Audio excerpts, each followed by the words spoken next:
How can a place, a single structure of brick, mortar, granite, and glass, inspire teaching and learning, ignite passion for inquiry, and infuse our souls with a sense of place and possibility, leaving us forever changed? Gilman Hall is the focal point for the humanities in the university, and it is simply inconceivable to be a great university without a strong, vibrant core of humanities departments. And this hall, its renovation, its restoration, constitutes a celebration of the humanities at Johns Hopkins. Hopkins, and particularly Hopkins Arts and Sciences, or at least that's the part I know best, is very distinctive among universities nationally in that it's always been easily, naturally, and strongly interdisciplinary in its conversations. The philosophy at Hopkins is that the university was created, even though it was created as a research university, around a strong consciousness of the humanities and the library. And I think these are two aspects that we should never lose sight of. In 1876, Daniel Coit Gilman became the first president of the Johns Hopkins University. A visionary educator, he developed the first American graduate institution based on the model of the German Research University. When I think about the importance of the humanities, which live here in Gilman Hall, I think mostly about the value of knowledge for its own sake, which is something we need to remember in university life every day. And the heart of every university should lie where knowledge matters for its own sake. And that is what I think is truly celebrated in Gilman Hall. The humanities connect us through shared experiences and common experiences and understanding divergent experiences. People in the humanities have always provided the answers for what it is that we do on a daily basis, trying to understand who we are, what we are, why we do the things that we do. The first question I get when I tell people I go to Hopkins is, do you want to be a doctor? And I mean, I do want to be a doctor, but I also want to be a poet. Our modern culture, our modern society, our modern ideas, all bear the indelible mark of those who came before us. That's what the humanities explore. Since the dedication of Gilman Hall in 1915, Johns Hopkins faculty and students have had a profound effect on all fields of the humanities. I think Hopkins will always see the humanities as a treasured aspect of its panoply. How could we not?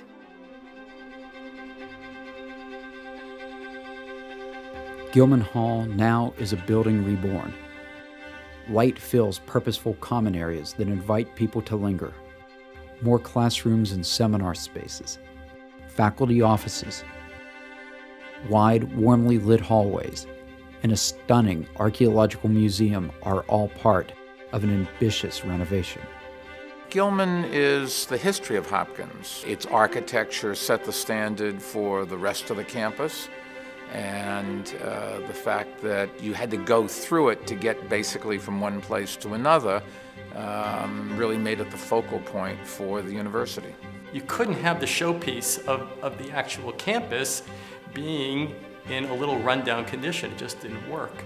And so I know they've been talking about this for years and years and years, but it was really Adam Falk who kind of galvanized the effort, and he said, this is something that we have to do. Our charge was to take an old building and transform it into a modern building that would be here for the next 100 years. And that was very much on our minds. We kept beautiful old things, but anything that wasn't beautiful, merely being old, wasn't enough. So we're really very excited about how much modern building there is hidden inside of this historic shell.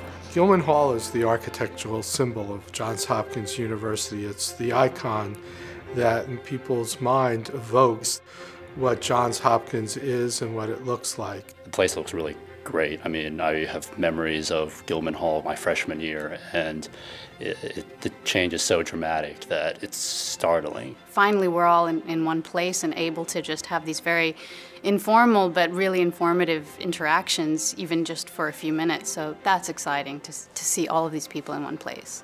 There are spaces here, like in the atrium and the seminar rooms, that really do lift the soul and lift the spirits and create a real sense of excitement and awe about a lot of the most important debates in society today. There's no other building like this on campus, and it's just so great that it's reopened and that all the students are able to take advantage of it. It's been such a long time in coming. I find myself constantly amazed that the building has actually been renovated, and renovated in such a splendid and thoughtful way.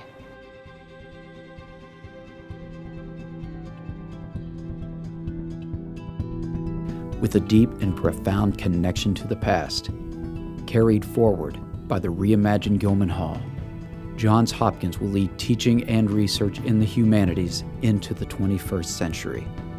I don't think you can overestimate the value of caring about what people have done and thought in their lives, whether it's today or it's 5,000 years ago. And one of the things that I love the most about what I do is having students realize that what these people wrote and thought and the art that they created is all about just being a human being.